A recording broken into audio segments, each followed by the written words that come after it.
That dynamic you talk about in terms of getting help in one direction or specifically the Black African-American players getting pushed in one direction and the white players getting pushed in another direction. Do you see that dynamic still prevalent today in 2020? Well, first of all, in baseball, there's not enough African-Americans playing, period. That's one thing they need to do some reconstruction on is getting African-American players back to playing again. And you have to go into the inner cities, which I think, so many people, they talk about it. Major League Baseball has the opportunity to be about it. Be about it. Go into the inner cities and develop them and start it and build it back up from the ground. It's all kind of different things, and the players have an opportunity today to be a voice. We need to change in all these areas, and we need to evaluate people's ability. We're not supposed to be the same. God didn't create us all to be the same. We're all different. So we have a platform that we all can use to benefit for good. I don't want to see just a platform used just to be used. We need to start using it for the good that would just create the opportunities for everybody and make it equal. I just wanted to add, don't forget the Latino players either. Strong. No. The Latino players, they're strong. They always have been strong in the game. They developed. The Latinos have developed. The facilities over in the Latinos countries for them to develop their younger players, which is incredible. And they get a chance to get off the island and be able to come here to America and play baseball and do well. I mean, and they were treated They were treated wrong for so long too. Don't ever think they was not treated wrong. They were just in the same category. They was looked at the color. Like Alfonso said, they couldn't speak the language. So yes, I can imagine how they felt inside, of coming over here to this country and being put over in certain places and for so long and knowing that they were good enough to be at the higher levels to play, but they still was holding them back. And the fact that it wasn't a requirement for teams to have translators until very recently shocked me, because you talk about a language barrier being a huge barrier to just communing with your fellow human, just as a human, never mind your brother in baseball. So there are a lot of strides to be made. You made a point about going into the inner city or going into communities and actively pursuing Black baseball players. Is it incumbent upon the league or is it incumbent upon ownership? Well, let me say this about that. In the late 70s, early 80s, there was a conscious effort, especially here in the South, to not target kids from 13, 17. There were no facilities. There were no leagues. I know in Mobile County, in surrounding areas, they got out of the game of baseball. If you were 6 to 12, you could play. But once you got past 12, there was no leagues. So these kids stopped playing ball. I put an article in the paper about this 25 years ago. We had a discussion with the mayor and other folks about bringing back baseball in the inner city because kids from 12 up, they help feed the high schools, they help feed especially the inner city schools. There's no inner city program that wins 3 games a year in my area because they don't have no feeder program, because they're not playing. They play the 12 and that's it. And then they have to learn how to play and perfect the game once they get to the high school. They're just starting now to put baseball back into the middle school.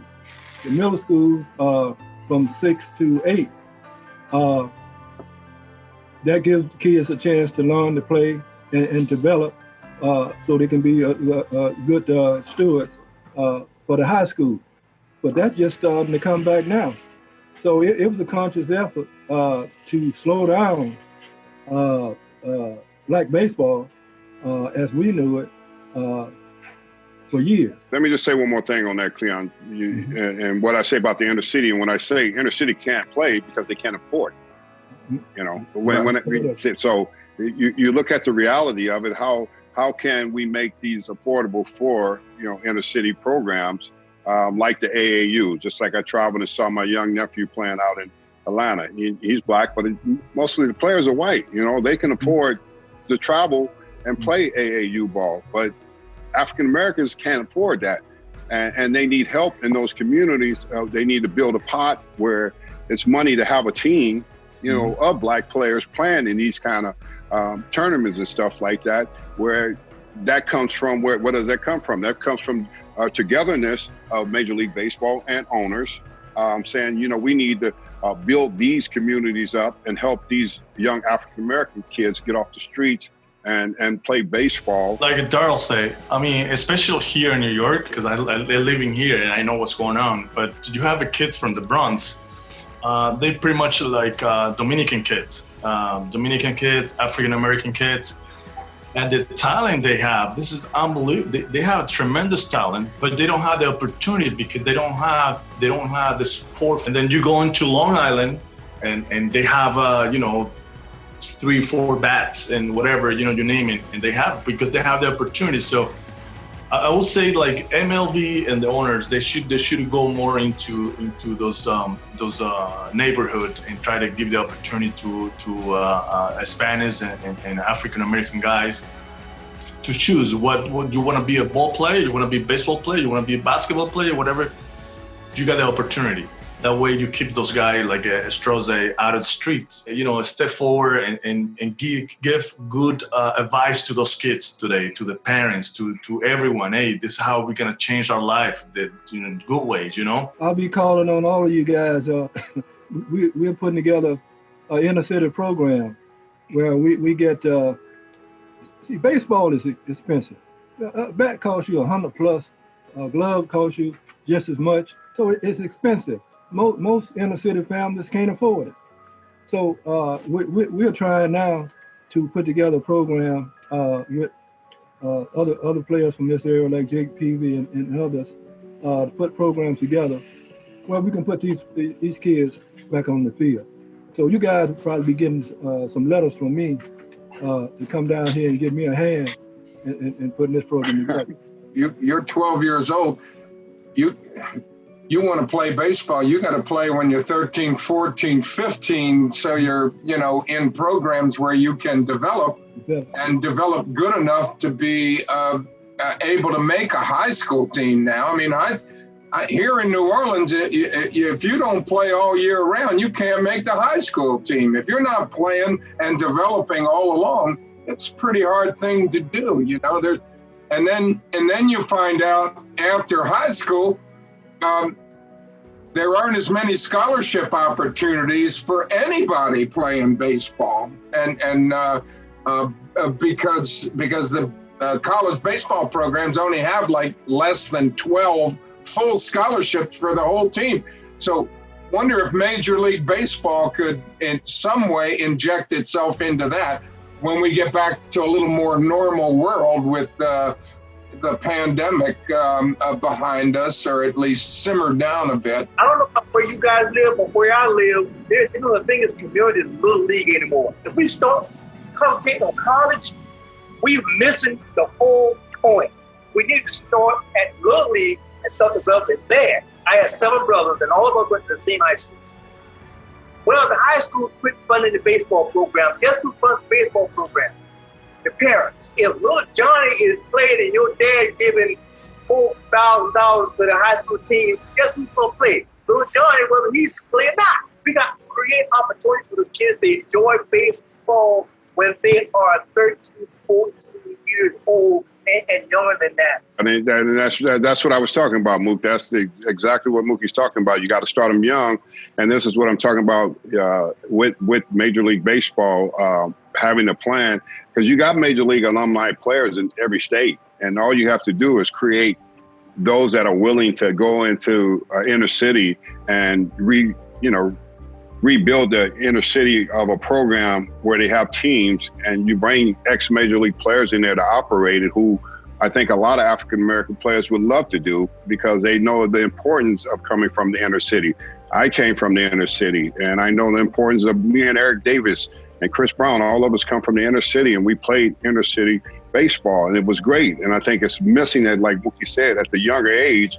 And if you have the alumni players to be involved in these programs, I'm quite sure they would love it, and they would know how to operate it, and they would know the reason of being back there. We're talking about Black Lives Matter. If we're really talking about Black Lives Matter in this country, we're going to have to go back and get our young people so we can get them off the street so they won't get detoured the wrong way. This is the real reality that happens in inner cities, and a lot of people don't want to talk about those challenges. But that's the deep depth of the inner city struggle of our young black young boys, and why they're not playing ball and stuff like that, because they've been distracted by so many worldly things. And if we can get them back to have some principles, because first of all, another thing is they grow up in a broken situation, a dysfunctional home. Most of them don't have a dad.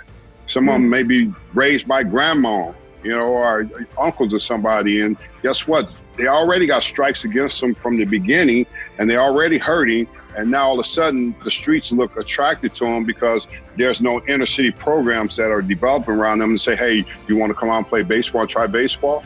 Just like we did. That's when that's how I became a baseball player. The one thing I would add to that is that in the inner city, kids from 5, 6, 7, 8, 9, 10, up to maybe 12 years of age, mothers stay with them.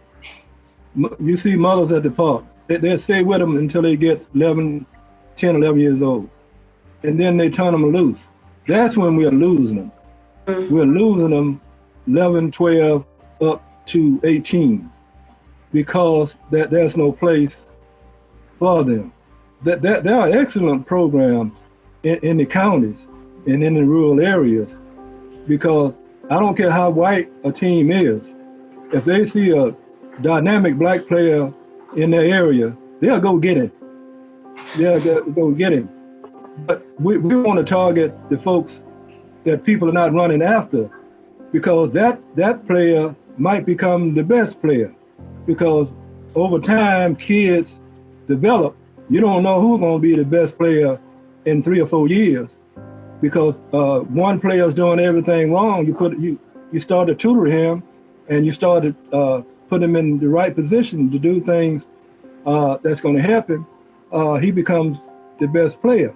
My thing is that we put our hands on them when they're young, and we keep our hands on them until they become grown-ups, 18 years of age.